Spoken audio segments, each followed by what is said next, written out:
worst point was the first day. It was when I was on the ground, and everybody was walking around me, and the fact that it wasn't so much that they were walking around me, because I had somebody walking around me every day, was that they were shooting. So that they were shooting their rifles, and to me it was that they weren't just shooting at bunny rabbits. I never saw any bunny rabbits out there. The interesting thing, Brian, is that throughout all of this, he said that there was no Rambo, that he was just trying to stay safe and stay out of the way. Most people who hear about the tale of what he did and what happened to him are just absolutely astounded that he could go through with that. And you know, Carl, many people are impressed with this young man's composure and demeanor. He carries himself well with a great deal of humility and integrity.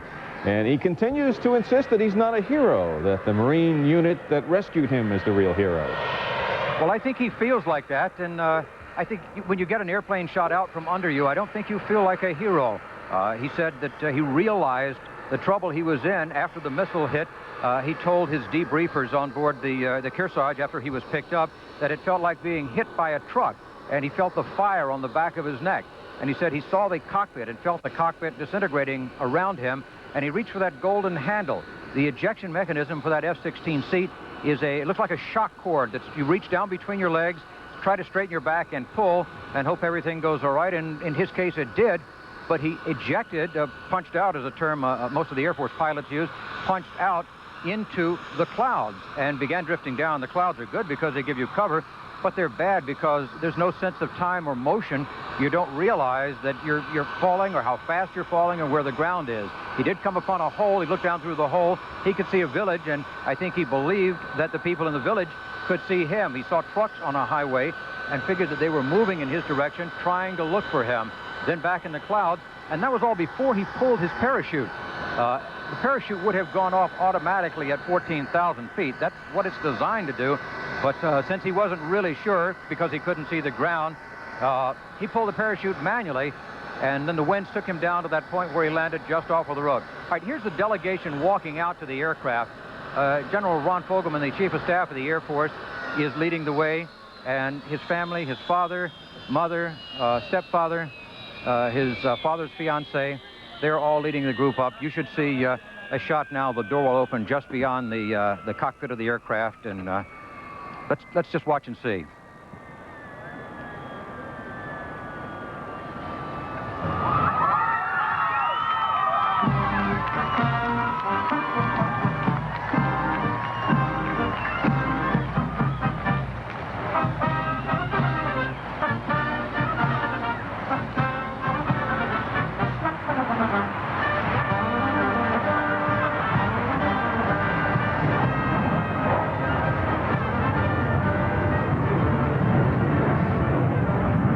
See from the back, but I believe he is talking to, he's hugging his mother.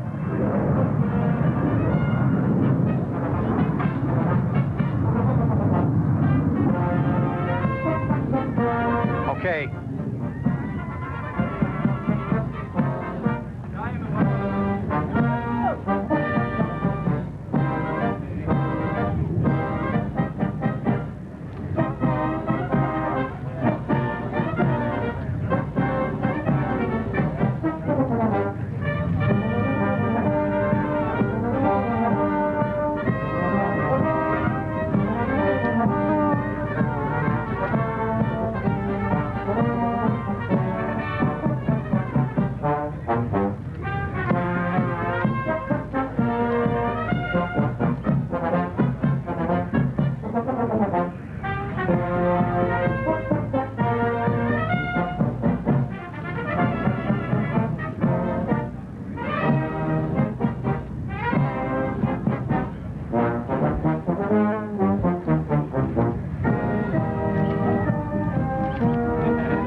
witnessed Captain Scott O'Grady wiping a few tears from his eyes after a big hug with his father.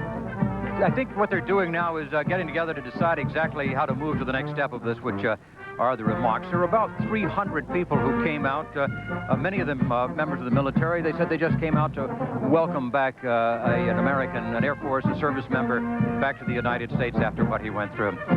Okay, what we have right now is General Fogelman, who is walking to Scott O'Grady. We expect him to come to the lectern. We're told that General Fogelman will speak first simply to introduce Captain O'Grady, and Captain O'Grady will make some remarks. And here's General Fogelman. Well, good afternoon, ladies and gentlemen. Today is a great day. It's a great day for Scott and for his family. It's a great day for the United States Air Force. It's a great day for America. One of our own has come home. Captain Scott O'Grady stands with us today for two reasons. First, he is superbly trained. He has a tenacious will to live, and he possesses an unshakable faith in God. Second, he is here because of the heroic efforts of a joint rescue effort led by the United States Marines and supported by the Navy and the Air Force. Their courage and professionalism made possible the rescue that brought him back to us. In a larger sense, Scott's experience reminds us that while the Cold War is behind us, we live in an uncertain and a dangerous world. The readiness of our armed forces and the quality of our people are essential to our nation's ability to project its power and to defend its interest. In that respect, his return exemplifies both the strength of America and the commitment of its people. Scott, I've got to tell you, we celebrate your rescue, we salute those who made it possible, and we thank God for your return. Welcome home.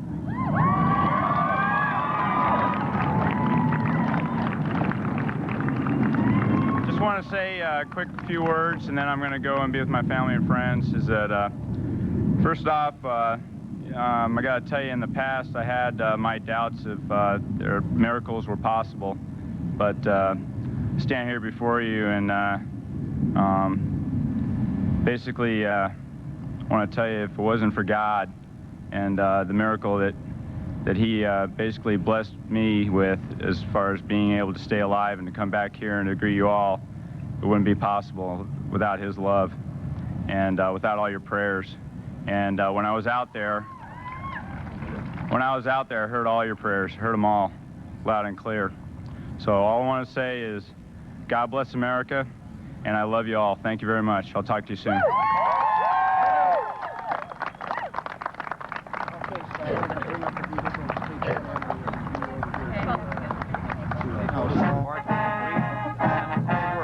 He's with his family right now. They're bringing a couple of vehicles up. We are told that they're just going to load them in the cars and let them head right out of here.